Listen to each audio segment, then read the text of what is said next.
नमस्कार विद्यार्थी मित्रांनो, ज्ञानोपासक कनिष्ठ महाविद्यालयाच्या या ऑनलाईन व्हिडिओ लेक्चरमध्ये आपलं स्वागत. मी प्राध्यापक संतोष कदम आणि आपण पाहत आहोत ते 11वी युवक भारती या पाठ्यपुस्तकातील पाठ परिमळ. प्र के आत्रे म्हणजेच प्रल्हाद केशव आत्रे यांनी बहिणाबाईंच्या कवितेला लिहिलेली ही प्रस्तावना आहे. आपण या अगोदरच्या तासामध्ये प्र के आत्रे यांचा पूर्ण परिचय, याशिवाय बहिणाबाईंच्या कवितेचं एक वैशिष्ट्य आपण पाहिलं होतं. ते म्हणजे या अगोदर आपण पाहिलं होतं की बहिणाबाईंची कविता ही सहज जगताना जगण्यातल्या प्रत्येक छोट्या मोठ्या प्रसंगातून अतिशय सहजपणे त्यांची कविता बाहेर येते. ती जुन्या कवितेसारखी जरी वाटत असली तरी जी जात्यावरची जुनी कविता आहे तिच्यापेक्षा या कवितेची जातकुळी काहीतरी वेगळीच आहे. आणि मग हळूहळू लेखक एक एक वैशिष्ट्य हे कवितेचं उलगडत जातात. आपणही पुढं त्याबरोबर जाणार आहोत.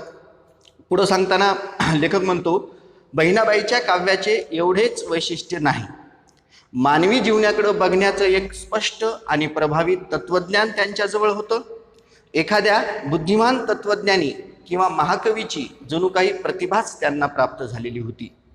म्हणून त्यांच्या काव्याचा सर्व आविष्कार सुभाषिताचा आहे आणि त्यांचा आत्मा उपरोधी विनोदाचा आहे.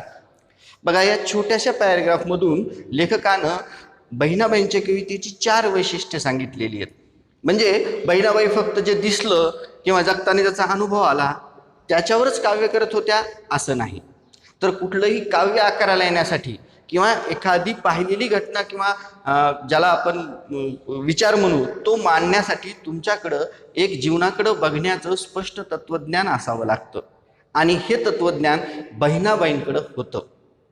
किंबहुना याच्याही पुढे जाऊन लेखक म्हणतो की एखादा जो तत्वज्ञानी असतो किंवा महाकवी असतो, आता तत्वज्ञानी किंवा महाकाव्याचं वैशिष्ट्यच हे असतं की ते आपल्या काव्यातून मानवी जीवनाचा शोध घेत असतात. मानवी जीवनाकडे बघण्याचा त्यांचा एक स्वतःचा दृष्टिकोन असतो, एक प्रगल्भ दृष्टिकोन असतो. आणि तसाच दृष्टिकोन बहिणाबाईंचा सुद्धा आहे. आणि तिसरं वैशिष्ट्य इथं सांगितलेलं आहे ते म्हणजे त्यांच्या काव्याचा आविष्कार सुभाषितांचा आहे. जे मांडायचं आहे ते इतक्या सहज, सोप्या आणि ओघवत्या भाषेमध्ये आणि सुंदर शैलीमध्ये ते सांगतात की त्यांच्या कवितेची वाक्य सुभाषिताच्या दर्जाला जाऊन पोहोचतात. आणि त्याची उदाहरणंही त्यांनी पुढे दिलेली आहेत. आणि चौथं वैशिष्ट्य सांगितलेलं आहे. बघा, या छोट्याशा पॅरेग्राफमध्ये जी 4 वैशिष्ट्य दिलेली आहेत तीच आपल्याला पुन्हा विस्तृत स्वरूपात पाहिजे आहेत. आणि चौथं वैशिष्ट्य इथं सांगितलेलं आहे तो म्हणजे उपरोधी विनोद. बहिणाबाईंच्या कवितेत विनोद आहे, जागोजागी विनोद पाहायला मिळतो, परंतु तो खोचक किंवा कुणाला दुखावणारा विनोद नाही, तर तो उपरोधाच्या माध्यमातून जीवनातल्या विसंगतीवर बोट ठेवणारा असा त्यांचा विनोद आहे. आपण पुढच्या वैशिष्ट्यांमध्ये तो पाहणारच आहोत. तर पुढं लेखक असं म्हणतो, मराठी वाङ्मयात अमर होतील अशी अनेक सुभाषिते जागोजाग त्यांच्या काव्यात विखुरलेली आढळतील. कशाला काय म्हणू नाही या काव्यात अशा सुभाषितांचे जणू एक शेतच पिकलेले आहे. म्हणजे त्यांची एक कविता आहे, कशाला काय म्हणू नाही, त्यातलं एक एक वाक्य जणू ते सुभाषिताच्याच स्वरूप असतं. सुभाषितात काय असतं शेवटी, तर सुभाषित म्हणजे मानवी जीवनामध्ये आलेल्या अनुभवाच्या सारातून, बघा, जे अनुभव येत राहतात आणि त्या अनुभवाचा जो सार निघतो त्यातून जे वाक्य प्रकटतं त्याला आपण सुभाषित असं म्हणतो. जे की कालातीत असतं, म्हणजे ते काळ बदलला तरी त्या वाक्याचा अर्थ बदलत नाही, त्या वाक्याची सत्यता बदलत नाही, त्याला आपण सुभाषित म्हणतो. आणि बहिणाबाईंच्या कवितेत अशी काही वाक्य आलेली आहेत की जी सुभाषिताच्या दर्जाला पोहोचलेली आहेत. त्यातलं ज्यातून कापूस येत नाही त्याला बोंड म्हणू नये, भुकेल्या पोटी जी माणसाला निजवते तिला रात म्हणू नये, आणि दानासाठी जो आकडला जातो त्याला हात म्हणू नये, इमानाला जो विसरला त्याला नेक म्हणू नये, आणि जन्मजात्याला जो भोवतो त्याला लेख म्हणू नये, जिच्यामध्ये भाव नाही तिला भक्ती म्हणू नये, आणि जिच्यामध्ये चेव नाही तिला शक्ती म्हणू नये. या बहिणाबाईंच्या उद्गारात भाषेची आणि विचारांची केवढी दैदिप्यमान श्रीमंती प्रकटली आहे. पुढं म्हणजे हे एक वैशिष्ट्य झालं ज्यामध्ये लेखकांनी त्यांच्या वाक्यातील किंवा कवितेतील जी सुभाषित वजा वाक्य आली आहेत त्यावर उदाहरणासह प्रकाश टाकलेला आहे.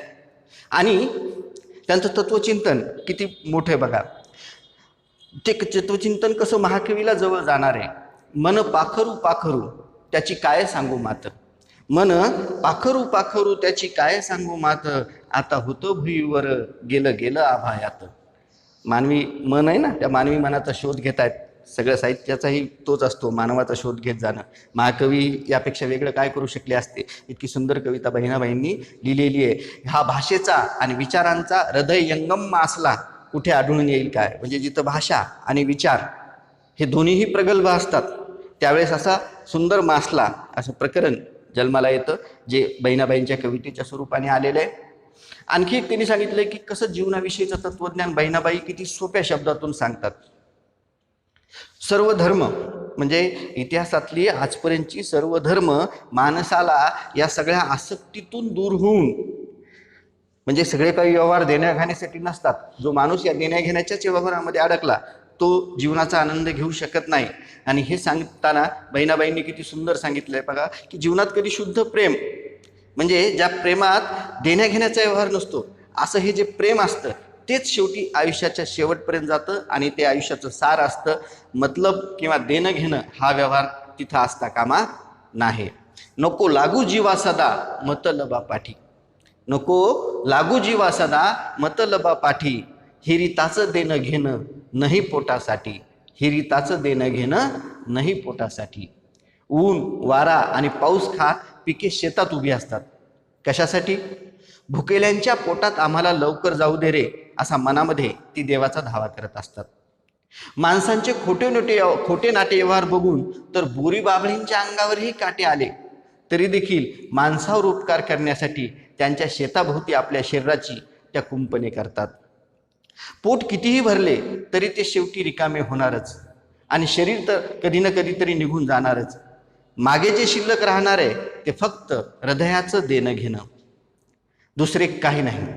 शुद्ध आणि निस्वार्थ प्रेमाचा यापेक्षा अधिक हृदयंगम स्त्रोत कोण लिहू शकेल. बघा, महाकवी देखील इतकं सांगू शकणार नाही की जे तत्वज्ञान बहिणाबाई आपल्या काव्यातून सांगून जातात. आणि त्यांचं मानवी विषयीचं विशेष चिंतन त्यांच्या कवितेमध्ये पाहायला बघतं बघा. जेव्हा ते हे माणसाचे खोटे नाटे व्यवहार बघतात त्यांना असं वाटायला लागतं की अरे, या माणसाला अजून माणूस होण्याची गरज आहे. म्हणजे आपण सगळी देव होण्याचा प्रयत्न करण्याच्या नादात जातो, परंतु अजून माणसाला माणूस होण्याचीच गरज आहे. आणि मग जेव्हा माणूस माणसासारखा वागत नाही त्यावेळेस बहिणाबाई चिडतात आणि हा जो उपरोधातून त्या मग त्याच्यावर टीका करतात. मग ते कवितेत त्यांनी सांगितलेले, मानसा मानसा कधी होशीन माणूस. बहिणाबाईंना सर्वात कशाची जास्त चिड येत असेल तर ती माणसाच्या स्वार्थातून निर्माण झालेल्या त्याच्या कृतज्ञपणाची. कृतज्ञपणा म्हणजे एखाद्याचे उपकार विसरणं, साफ विसरणं, याला आपण कृतज्ञपणा म्हणतो. त्या माणसाला संतापून म्हणतात, मानसा तुला नियती नाही रे, तुझ्यापेक्षा ते गोठ्यातले जनावर बरे, गाय आणि म्हैस चारा खाऊन दूध तरी देतात, तुझे एकदा पोट भरले की तू साफ उपकार विसरून जातोस. कुत्रा आपले शेपूट इमानीपणाच्या भावनेने हलवतो, तर माणसा तू आपली मान मतलब साधण्यासाठी डोलावतोस. म्हणजे बघा, त्या कुत्र्यापेक्षाही माणसाला त्यांनी हिन सांगितलेलं आहे. ते कुत्रं तरी इमानदारी दाखवण्यासाठी त्याची शेपूट हलवतं, पण माणूस केवळ आणि केवळ स्वार्थासाठीच मान डोलावतो. आणि केवळ लोभामुळे तू माणूस असूनही काणूस म्हणजे पशु झाला आहे. एवढे सांगून झाल्यावर बहिणाबाई माणसाला तळमळून विचारतात, मानसा मानसा कधी होशील माणूस. मानवतेला जणू काही त्यांनी हे व्याकुळ हृदयाने केलेले आवाहन आहे. स्वार्थाचा वणवा सर्व जगभर आज पसरलेला आहे. माणसे पशु होऊन एकमेकांशी झगडत आहेत. मानवता आज रक्तबंबाळ झाली आहे. म्हणून माणसा कधी होशील माणूस हीच आर्तहाक मानवतेच्या कल्याणासाठी तळमळणाऱ्या संत महात्म्यांच्या कारुणिक अंतःकरणातून उचंबळते आहे. माणसाने माणूस कसे व्हायचे हीच प्रचंड समस्या मानवजाती पुढे आज उभी आहे. या समस्येचा साक्षात्कार बहिणाबाईसारख्या खानदेशातील एका अशिक्षित शेतकरी महिलेला व्हावा हा तिच्या प्रतिभा सामर्थ्याचा केवढा पडताळा आहे. आणि म्हणूनच मग लेखक म्हणतात की जुन्या कवितेपेक्षा बहिणाबाईंची कविता वेगळी आहे, कारण तिच्यामध्ये असं काही आहे की जे एखाद्या महाकवीला देखील लाजवेल. मानवाविषयीचं आकर्षण, माणसाविषयीचं गूढ चिंतन आणि त्या माणसाच्या भविष्याविषयीची त्यांना असलेली चिंता आणि एकूणच जगण्याकडं बघण्याचा स्पष्ट आणि निरपेक्ष असा दृष्टिकोन बहिणाबाईकडे आहे. तो दृष्टिकोन त्यांच्या कवितेत जाग दिसतो आणि हेच वैशिष्ट्य त्यांच्या कवितेला मोठं बनवतं. आता विनोदाकडं येऊया की बहिणाबाईंच्या कवितेमध्ये विनोद आहे. अगदी बरोबर, विनोदाचे वेगवेगळे प्रकार तुम्हाला माहीतच आहे. एक ज्याला आपण खोचक विनोद म्हणतो की दुसऱ्याच्या कुठल्या तरी व्यंगावर बोट ठेवायचं आणि त्याला हिणवण्याच्या दृष्टीनं विनोद करायचा, तर असा विनोद बहिणाबाईंच्या ठिकाणी दिसणार नाही. बहिणाबाईंचा विनोद कसा आहे, तर तो बहिणाबाईंचा विनोद आहे की विनोदाच्या माध्यमातून काहीतरी शिकवायचे. समाजाच्या त्या द्वेष करत नाहीत, तर ज्याचा विनोद करतात त्याच्यामध्ये काहीतरी सुधारणा व्हावी अशी त्यांची इच्छा असते. बहिणाबाईंची चुलत सासू भिवराबाई ही मोठी विनोदी होती. ती अनेकांच्या नकला करून लोकांना हसवी. तिचे वर्णन करता करता बहिणाबाईंनी विनोदाचा एक मोठा सिद्धांत सुद्धा सांगून ठेवलाय. नाव ठे आव घ्याला करे सर्वांची नक्कल, नाव ठे आव घ्याला करे सर्वांची नक्कल, हसवता हसवता शिकवते रे अक्कल, हसवता हसवता शिकवते रे अक्कल. माणसांना हसवून शहाणे करायचे हाच विनोदाचा प्रधान हेतू आहे. बहिणाबाईंच्या विनोदात नुसता उपरोध नाही, तर त्यात सहानुभूतीचा आणि कारुण्याचा ओलावा ओथंबलेला आहे. असं बहिणाबाईंचा विनोद देखील वेगळ्या पातळीवर आणि एका विशिष्ट पातळीवर जाऊन पोहोचलेला आहे. आता हे झालं बहिणाबाईंच्या कवितेच्या मध्ये काय आहे, म्हणजे आशय काय काय आहे बहिणाबाईंच्या कवितेचा. पण तो आशय बहिणाबाईंनी व्यक्त कसा केलाय, म्हणजे कवितेच्या रचनेचे दोन भाग पडत असतात. एक कवितेच्या आतमध्ये काय आहे, म्हणजे विचार कुठला सांगितला आहे, कल्पना कुठली सांगितली आहे, त्याला आपण कवितेचा आशय म्हणतो. आणि मग तो विचार आणि ती जो भावना आहे ती व्यक्त करतानाची शैली कोणती लेखकाने वापरलेली आहे, मग त्याच्यामध्ये भाषा आली, मांडणी आली, तर याविषयी सुद्धा बहिणाबाईंची कविता फार वेगळी आहे. रचनेच्या आणि भाषेच्या दृष्टीने बहिणाबाईंचे काव्य अत्यंत आधुनिक आहे.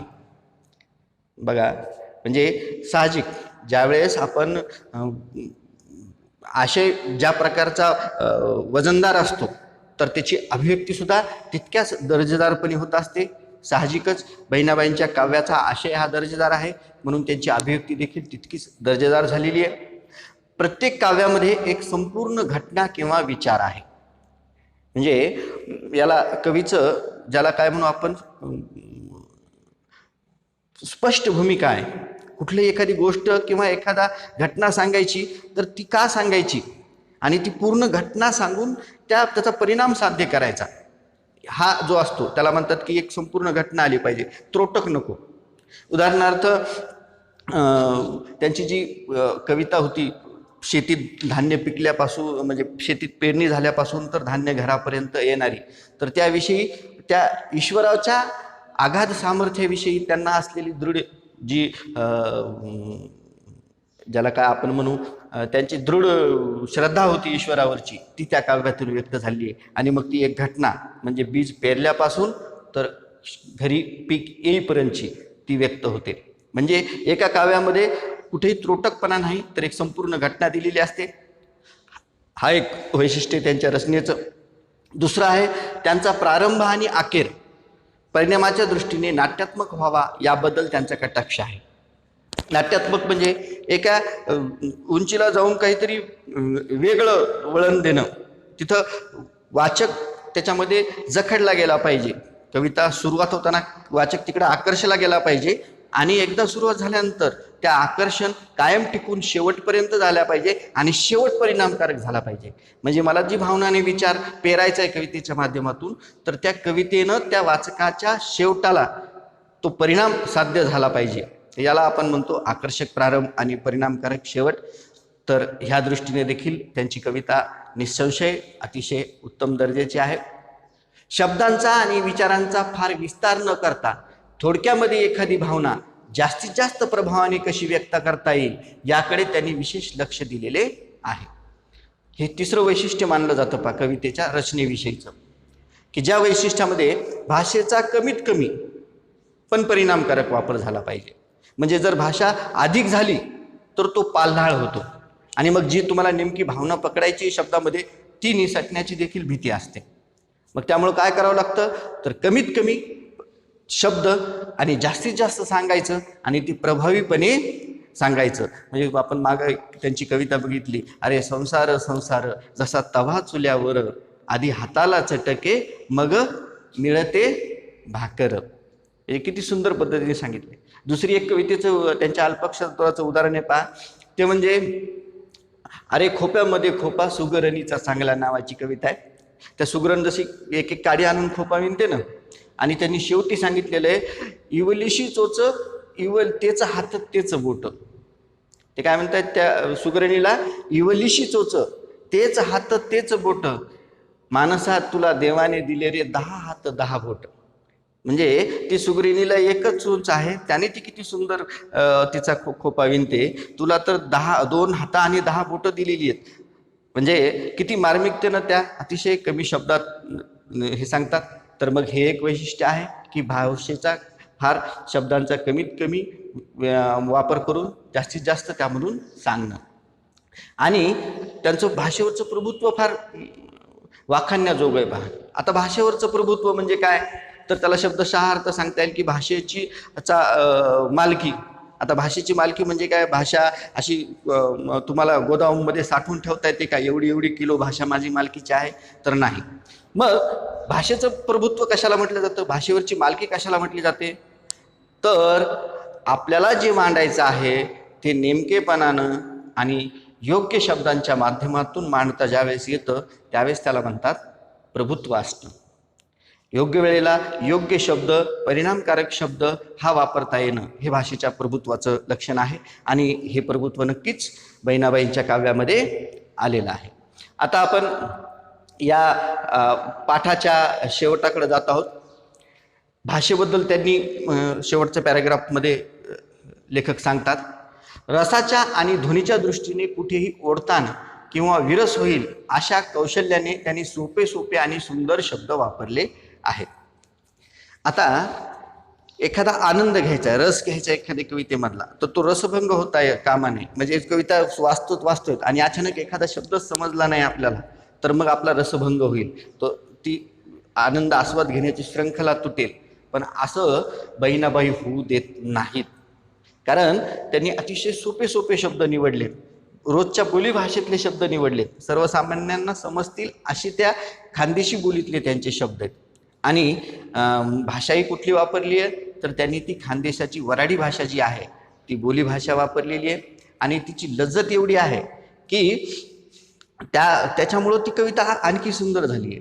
म्हणजे त्या कवितेत आशय तर चांगला आहेच, अभिव्यक्ती चांगली आहेच, पण हे भाषेने सुद्धा, ज्याला आपण हिंदीमध्ये म्हणतो ना एखाद्या गोष्टीला 4 चांद लगा देना, तर असं या वऱ्हाडी बोलीनं त्यांच्या काव्याला 4 चांद लावलेले आहेत. बघा त्यांनी एक उदाहरण दिले इथं, आशी कशी वेडी ग माये, ही कवितेची ओळ आहे. तीच खानदेशी भाषेत कशी होते पहा गोड. कविता ओळ कशी आहे, आशी कशी वेडी ग माये, यापेक्षा आशी कशी येळी माये, किंवा पाणी लौकिकचं नितळ त्याला अमृताची गोडी, यापेक्षा पाणी लौकीचं नितय त्याले अमृताची गोडी, या भाषेत अधिक लाडकेपणा वाटतो. एखादे गोजिरवाने बालक बोबड्या भाषेत बोलताना आपल्याला जसा आनंद होतो, तसे बहिणाबाईचे काव्य वाचताना मनाला आणि कानाला वाटते. तो गोडवा सतत तुमच्या आतमध्ये त्या कवितेच्या माध्यमातून उतरत राहतो. तर ही काही भाषेची वैशिष्ट्य सुंदर पद्धतीनं इथं सांगितलेली आहेत. एक तर लेखकाने कवयित्री कशी जुन्या कवितेपेक्षा वेगळी आहे हे सांगून दिलेलं आहे. कसं जगण्याच्या रोजच्या अनुभवातून त्यांची कविता आकार घेते हे सांगितलं. त्यानंतर सांगितलं की त्यांच्या कविता नुसती जगण्याचा अनुभव सांगत नाही, तर ती जगण्याचं तत्त्वज्ञान सांगते. आणि ते तत्त्वज्ञान देखील कसं आहे, तर ते महाकवीच्या दर्जाचं तत्त्वज्ञान ती सांगते. दुसरं आहे की त्यांची भाषाशैली अतिशय सुंदर आहे. त्यांचं विनोद जो आहे तो देखील उपरोधिक शैलीनं तो शहाणं करण्यासाठीचा विनोद आहे. तर अशी अनेक वैशिष्ट्य कवी आपल्या या प्रस्तावनेच्या माध्यमातून बहिणाबाईंच्या कवितेची सांगतो. आणि शेवट या पाठाचा असा झालेला आहे की मराठी मनाला मोहिनी घालतील आणि स्तिमित करून टाकतील असा भाषेचा, विचारांचा आणि कल्पनेचा विलक्षण गोडवा त्यांच्या काव्यात शिगोशिग उथंबलेला आहे. बघा लेखक सार सांगतोय आत्तापर्यंत सांगितलेल्या वैशिष्ट्याचा काय काय? भाषा, विचार आणि कल्पना, हे तिन्ही अंगानं, भाषा, विचार आणि कल्पना या तिन्ही अंगानं जो गोडवा आहे तो त्यांच्या काव्यात शिगोशिग ओथंबलेला आहे. शिगोशिग म्हणजे काठोकाठ भरणं, ओथंबलेला असणं, भरपूर त्याच्यामध्ये आहे. आणि याला जोडीनं काय आहे तर त्यासोबत त्याला मानवाविषयी असलेली आस्था. कुठलंही काव्य किंवा कुठलंही साहित्य हे त्याच वेळी अमर होतं ज्यावेळी तो माणुसकीला साथ घालणारा असतं किंवा मानवतेला समर्पित झालेलं असतं. आणि बहिणाबाईंचं काव्य देखील असंच माणुसकीला, मानवतेला आणि माणसाला समर्पित झालेलं आहे. म्हणून शेवट लेखक करतो, मानसा मानसा कधी हशीन माणूस. मानवतेला त्यांनी दिलेल्या ह्या अमर संदेशाने तर मराठी वाङ्मयात त्यांचे स्थान आढळच करून ठेवलेले आहे. नक्की बहिणाबाईंची कविता एक स्वतःचं स्थान निर्माण केलेलं आहे. जुने कवी खूप झाले, अजूनही कवी होतील, कविताही येईल, रचनेचे आशयाचे वेगवेगळे प्रयोगही होतील. पण बहिणाबाईंनी ही जी माणुसकीच्या ओढ्यानं लिहिलेली कविता आहे, एका अशिक्षित शेतकरी स्त्रीनं आयुष्यामध्ये अनेक दुःख पचवत देखील कुठेही कडवटपणा न येऊ देता सकारात्मकपणे मानवतेकडं पाहून दृष्टिकोन ठेवून लिहिलेली ही कविता आहे. आणि नक्कीच या कवितेमुळं त्यांचं स्वतःचं एक आढळ, ज्याला कुणीही हलवू शकणार नाही असं स्थान झालेलं आहे.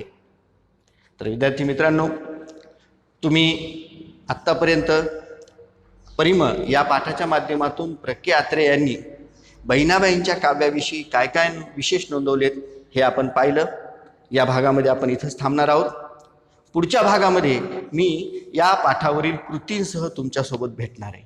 पण कृतींच्या अगोदर, तिसऱ्या भागामध्ये कृतींच्या अगोदर मी तुम्हाला या पाठाचा सार लिहून, मुद्द्याच्या रूपाने या पाठाचा सगळा सार पुन्हा एकदा लिहून देणार आहे आणि त्यानंतर आपण कृतीकडे वळणार आहोत. त्यामुळं हा दुसरा भाग इथं संपलेला आहे. आपण पुन्हा भेटूया तिसऱ्या भागात. नमस्कार.